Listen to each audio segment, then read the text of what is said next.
Alright, so for the first tip, and yeah, we're just jumping straight into it because I got shit to do and I know y'all do too. Anyways, for this first tip, you know how when you usually jump from a certain height and land, you'll do like a superhero landing?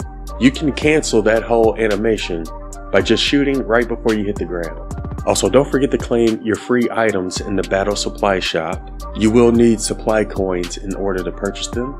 And the way you get supply coins, you want to go to challenge, and you'll want to complete these challenges you see on here. So if we go over to season weekly challenge and we look at some of these challenges, you'll see that you can get supply coins as rewards from here. So if you want to get some free items, make sure you complete these challenges and then go to your battle supply shop and claim your free rewards. Another thing you'll want to do, especially early on, is to enhance your melee mod.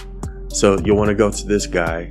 Modules will make you stronger. Click on Enhance Module, go to your Descendant, and then select your melee mod. And as you can see, we're currently 73 out of 73. But if we go to enhance our melee, it's actually going to increase it to 74. And it does that every time you enhance it. So your melee mod should be one of the first mods you upgrade in order to increase your module capacity. When we first started, we were at 73. And when we fully upgraded it, we were able to increase our capacity to 80. And if you use a crystal on your sub module, that should increase your total capacity by 5. And if I could have done it, I would have gotten it up to 85. So we would have went from 73 to 85 by doing those two things. And if you ever choose the wrong one, you can always change it by using another catalyst. Alright, so this next tip is one I just learned recently, but apparently you can sell Descendants. All you'll have to do is go to your Descendant tab and then click the option that says Descendant List. And you'll see the option at the bottom that says Dismiss Descendant. So we'll go ahead and use Freyna for an example. I'm not really going to dismiss her because, as you can tell, you don't really get a lot in return. So if we were to sell Freyna, for example, all we would get is 200,000 gold, which is not a lot. The only reason I could think of where you might want to sell a Descendant is if you're a free-to-play player. For those who don't know, you're only allowed up to 10 Descendants. If you want to have more than that, you have to spend money. And if you don't want to spend money, but you don't have enough room for another Descendant, then I guess you could get rid of one that you don't want and replace it with one that you do want. Now this next tip is another tip I don't think a whole lot of people know about, but you can actually increase the amount of ammo for your primary weapon. So in this example, we have the Alter Ego SMG equipped, and when we replenish our ammo, we get a total of 335 rounds. But like I said, there is a way you can increase that amount, and the way you increase the amount of ammo for your primary weapon is by putting another weapon that has the same rounds in your second slot. And this second weapon does need to be a pistol, and the mods we put on this second weapon are Normal Impact Rounds Refining. You'll also need Expand General Magazine, and for the third perk, you'll want General Rounds Compulsive. And the way it works is, well, if you try to replenish your ammo again, you're still going to be stuck at 335. So in order to increase the amount of ammo on your primary, you will have to kill some enemies. You will have to have that weapon equipped when you run over the ammo. As you can see right now, we're not picking up this ammo, but as soon as we switch to our secondary weapon, we can pick it up and get even more ammo. And look how much we have now for our primary. We have 839 rounds.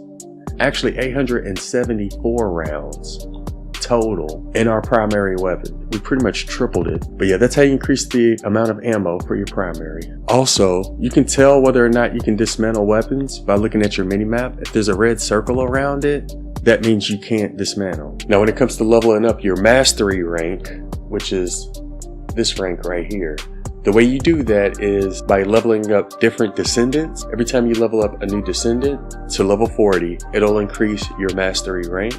And every time you level up a weapon to proficiency level 40, that'll also increase your mastery rank. I believe some of the main story missions can also give mastery rank XP, but those can only be completed once.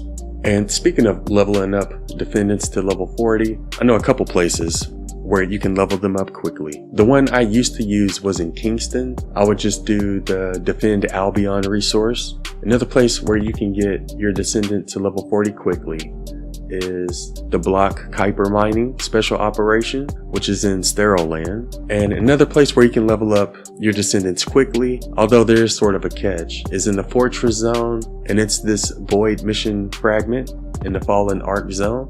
also known as the bunny cave. You can level up your bunny really quickly here. I have tried this method.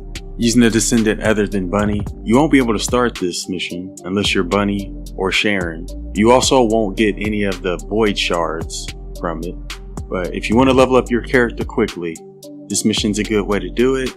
I actually tried this earlier and it took me about an hour and 15 minutes to get from level 1 to level 40.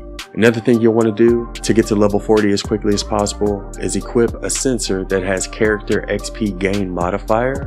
And if you want to level up your weapons as quickly as possible, be sure to equip a memory that has firearm XP gain on it. And the place where you can tell how much resistance you have is by going to your inventory screen and then select this option at the bottom that says go to info. And right here we can see how much resistance we have for each. So let's say we needed 7,000 fire resistance for a specific boss. We can throw in maximize fire resist, save your settings, go back to go to info, and now you see we have at least 7,000 fire resistance. So that's sort of where you see your resistance at. And the thing I should point out with resistance is that it is one of the weaker mods you can put on. The way it goes is HP's the best, defense is the second best, shield is the third best, and then I would say resistance mods after that. Honestly, if you want to go with resistance mods, you may want to use these instead, because these help with damage over time effects and boss fights. Now this next tip I'm going to go over is in regards to outposts, which are these areas right here. First thing I should point out is that if you put a waypoint on that outpost, it'll show you the timer without having to pull up your map. So every time you finish the outpost, you can place a waypoint down on it. That way you don't have to open up your map to see when it finishes. You just look at it. Look at it! Look at it! Look at it! And Sharen's going to be the best descendant to use when it comes to outposts, because if you complete it using stealth, not only can you get these main rewards, but it'll also give you a chance to earn these additional rewards. And for a lot of these additional rewards, this is the only way you can get them. And I just want to point out, you don't have to have your Sharen maxed out. Like, as you can see, my Sharen is level 40, but if we look at her mods, I don't really have a whole lot of mods maxed out. So I think I only used one energy activator on her. The only thing you'll really need is a good weapon that can kill the elite enemy very quickly. So I'm just going to use this sniper rifle, which again, I haven't really leveled up at all, but it does have some pretty decent perks on it. So yeah, I'm sure y'all know how to infiltrate by now, but I'm just going to go ahead and do it real quick just to show you how to do it with Sharen. And again, like I said, my Sharen is very weak, so I may die a couple times, but all you have to do is just wait till the elite spawns in, shoot them, and that's it.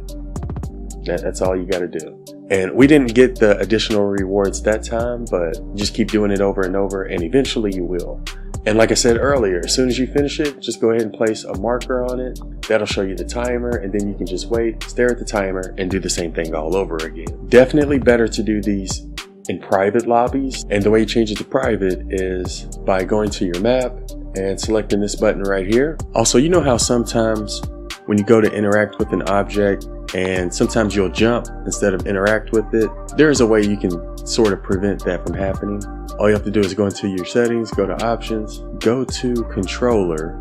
I'm not sure what it says on PC. Then click on normal button settings, click on default, click default again, go down to user settings, and you can change your interact button from your jump button to something else. The X button is actually used for a lot of different things. If you ever want to change any of these, you can. Now for this next tip, I'm going to show what you can do with your ultimate weapons and how to make them more powerful.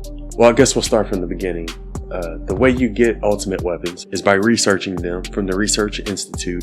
You can also get them from the Battle Pass, but whenever you get a new ultimate, it's only going to be level 1. So as soon as you get your ultimate, the first thing you'll want to do is go to the workbench. Then you'll want to click on weapon level transmission, and from here you'll select the ultimate that you want to level up. And you will have to have an extra weapon with a high level in order to transfer this level over to your ultimate. But yeah, you just select whatever extra weapon you have that you don't need. And you also need one precision phase exchanger. And once you do this, that'll increase your weapon to level 100. But as you can see, our perks are still white and we want yellow perks. So the way you do that is by going to the same workbench and then go to weapon readjustment. And from here, all you have to do is just click readjustment. Now, before you click readjustment, if there's any perks you want to keep, then you just lock it. And we can lock this one as well if we wanted to keep that one. But it will cost you more money. You'll also need a fine adjustment control axis. But yeah, we're gonna go ahead and do a readjustment just to show you what it looks like. And this time, oh, we got a couple ultimate perks. So if I were to do this again, I would actually lock this weak point damage. And you just keep doing it over and over until you get the yellow perks that you want. But yeah, that's how you get yellow perks on your weapons. And that's how you increase the level of your weapons. I also wanted to show all of the vault locations, and opening up the vaults is much easier when you have Enzo. Doing it on hard will get you better rewards, and I'm going to show how to farm code analyzers and code breakers a little bit later. But first, I just wanted to show all of the vault locations for each of the different areas. And I'll leave a link to where I found these images in the description if you want to go check them out. But yeah, that's where all of the vaults are located. Obviously, you're going to need a bunch of code breakers and code analyzers if you want to open those vaults. I guess the first thing I should point out is that when it comes to code analyzers, precision code analyzers or ultra precision code analyzers, you'll only be able to get those from the normal mode. When it comes to code breakers, precision code breakers, ultra precision code breakers, those are going to drop in hard mode. And I'm going to show you a couple of missions you can do to get those analyzers and code breakers a lot quicker. So I think one of the more popular ones is this one that's in Sterile Land. It's called Anticipated Ambush Point. All you have to do is equip a bunny and pretty much just run in a circle for about a minute and then kill the elite boss at the end. And make sure you run over and pick up all of the loot. And I was able to get a lot of code breakers that way. And another place you can farm code analyzers and code breakers is in the Echo Swamp. And you'll want to farm this mission right here towards the right called Abandoned Refinery Unit. And you can also use Bunny for this mission as well. It doesn't take that long, and you should be able to get a lot of code breakers and code analyzers from that one as well. But whenever I need code breakers, I always go to Sterile Land and I do this Anticipated Ambush Point. You also want to equip a sensor that has a consumable drop rate increase modifier. That'll also increase your chances of getting more code breakers and code analyzers. Now, here's a list I found that shows which reactors are good for which descendants. So like in this first example, you'll want a burning mechanics reactor if you plan on using Lepic, and you'll want one that has fire and tech on it. Let's see if I have one of those. So if you were playing with Lepic, for example, you would want to use this burning mechanics reactor with them. Preferably one that has the weapon you plan on using. This one also has fire skill and tech skill, which is what we want. And you'll also want to pay attention to the two boosts at the bottom. You'll want those to be yellow if possible. That's like the best possible version is the yellow. Purple's the second best. And the mission rewards do change every week, I believe. But you can tell where those reactors are by just looking at the rewards. Be sure to use your pulse, because it'll show you what type of weapon to use as well as what element. And if you use it on bosses, it'll show you their weak spot. So be sure to use your pulse. I don't know how to say the E word. Ekive, Esive. I just call it a pulse. Y'all know what I mean.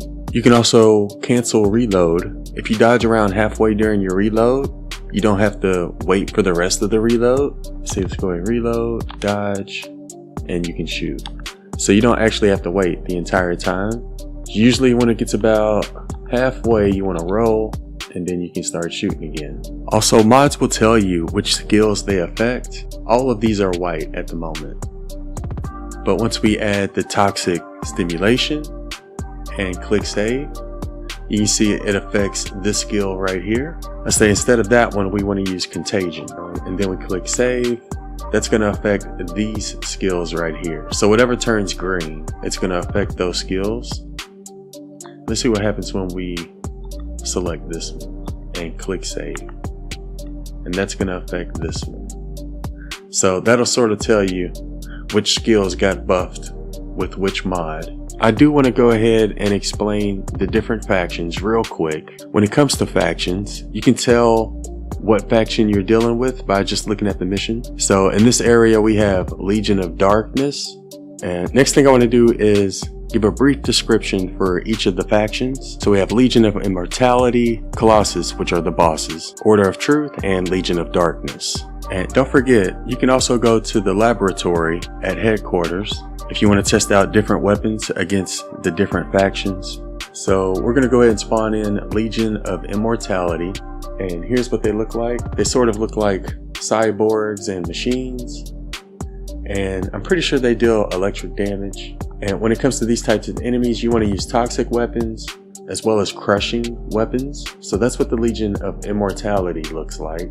Next up, we have the Order of Truth, and these guys are going to be weak to electric weapons and burst weapons, and I'm pretty sure they deal toxic damage.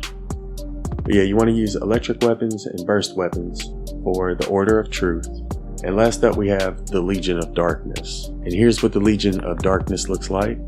They're going to be weak against the chill element as well as piercing weapons, and those are the different types of factions, and that's how you find out which area has which faction.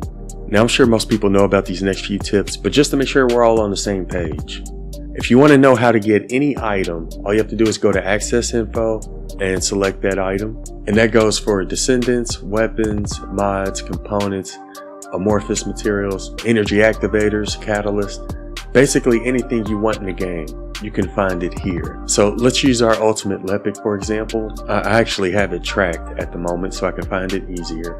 All you have to do is click on Access Info, then click on Descendant, then click on Ultimate Lepic, and this shows you all the materials you need in order to get certain parts. And you see we got our first 3 already, so I don't have to worry about any of these. But if you want to know how to get these items, you just click Acquisition Info, and that'll show you what missions you can do to get that specific item. You can do the same thing with weapons. So if you were wanting to get that, you can, oh, I could actually craft this. But yeah, you would just click on the weapon, do the same thing, check out the materials you need, click Acquisition Info, and you'll be able to find the missions that give the material that way. And same thing with amorphous materials. Whoa, mutant AA, what? These are new, people. But yeah, since we have new amorphous materials, I'm kind of curious to see how to get this. So I just click Acquisition Info on this material, and I'll be able to get it by completing Quarantine Zone on Fortress Hard. And you can click this and it'll show you exactly where it's at. Same thing is true with bosses. You can see all of their weak spots and their different phases. It'll also tell you which element to use. So for the Swamp Walker, he's going to be very weak against electric weapons and electric abilities. He deals toxic damage, and I've already shown where you can find your toxin resistance. But the last thing I want to point out is that you also have to use certain types of weapons. So with the Swamp Walker, you'll want to use burst weapons. It sort of has this 6-pointed star symbol. You can see the 6-pointed star next to the gun type. So this is the type of weapon you'll want to use. As you see, we have electric on it. We also have yellow and purple perks on it. So this is actually a really good weapon to use. But yeah, that's sort of the approach you want to use when it comes to building your loadout for different boss fights. When it comes to external components, this will always give fire resistance. This will always give chill resistance. Here's where you get electric resistance, and here's where you get toxin resistance. When it comes to farming, here's where you increase your Kuiper shard drop rate. Here's where you can increase your character's XP.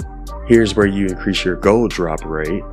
And again, you preferably want yellow perks if possible. And the processor is where you increase your drop rate for equipment. Here's a full guide on everything you can get for each of the components. I'll leave a link to where I found this picture in the description if you want to go check it out. But yeah, if you're going to farm for a specific item, make sure you have on the correct components, because that's going to make it a lot easier. And the reason I wanted to point that out is because the last thing I'm going to go over are some of the best farms I found when it comes to Kuiper and gold. So again, before you even go farming, make sure you put on your components that increase both of those. For this first farm, you'll want to use Valby. It's located in the Fortress Zone, and you just go in circles around. Don't kill the boss. You can deal damage to him to when his little floating balls come out. Once those come out, you just want to keep using your ability, going in circles, and you can get a lot of Kuiper and gold that way. You can also get a lot of equipment. This next one is my personal favorite, and this one's located in the Sterile Land, And it's the same exact mission we used to farm code breakers and code analyzers, this anticipated ambush point mission. I'm gonna go ahead and do it one time real quick. But basically you just need a bunny to activate her abilities and pretty much just run in a circle. And it takes about a minute to do. Even if you're playing solo, it takes about a minute. So it doesn't take that long to beat.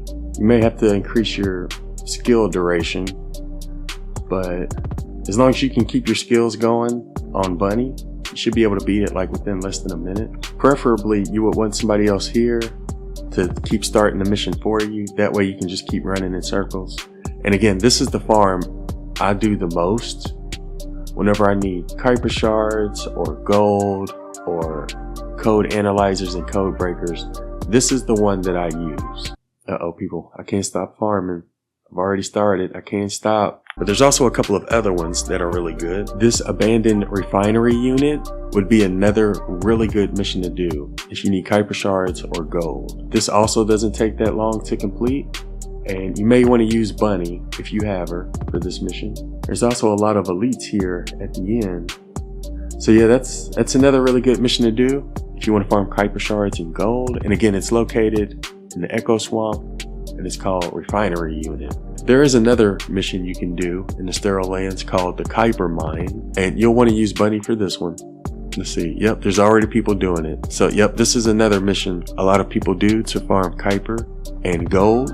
The only thing with this one though is that once you get to this point where you have to stand on the little circles, instead of doing that, you just want to run in circles with Valby or Bunny or whoever. You just want to run in circles and keep collecting loot. Some people prefer to fail the mission. You can just let the time run out and collect loot the entire time, or you can, you know, finish the mission if you prefer. But I think a lot of people just fail it at the end and restart it. But yeah, as you can see, we just run in circles on this mission. And this is another really good way to farm Kuiper shards and gold. So those are 3 different missions I would recommend. They're not the only good missions in the game, but those are some of the more popular ones. Honestly, if you made it this far, go ahead and give yourself a pat on the back. But we only got one more tip, and then I'm gonna get y'all out of here. And last thing I wanted to go over was how to farm these void shards. So as far as I know, the best way to farm inorganic void shards is by doing the Bunny Cave mission, which is this void fragment mission located in Fallen Ark, which is located in the Fortress zone. So go to Fortress, go down to Fallen Ark, and it's located right here. And not only is this the best way to farm inorganic void shards, but it's also the best way to farm monomer void shards. And obviously you'll want to use Bunny for this one. That'll make it go by super fast. But yeah, that's the best mission I know of when it comes to those 2 void shards. For this next one, you'll need Viessa or Ultimate Viessa, which I currently don't have. But if you have her, you'll also want to go to Fortress, and you'll want to go to Frozen Valley and do this one. And as of right now, this is the best way to get polymer void shards. And when it comes to organic void shards, you'll want to use either Lepic, Blair, or Ultimate Lepic. You'll want to go to Hagios. You'll want to go down to Dune Base, and you'll want to do this void fragment mission here. So those are the best missions for different void shards, and that's all the tips we're going to go over. So if you found the video useful, be sure to smash that like button. Hope y'all have an awesome day, and thanks for watching.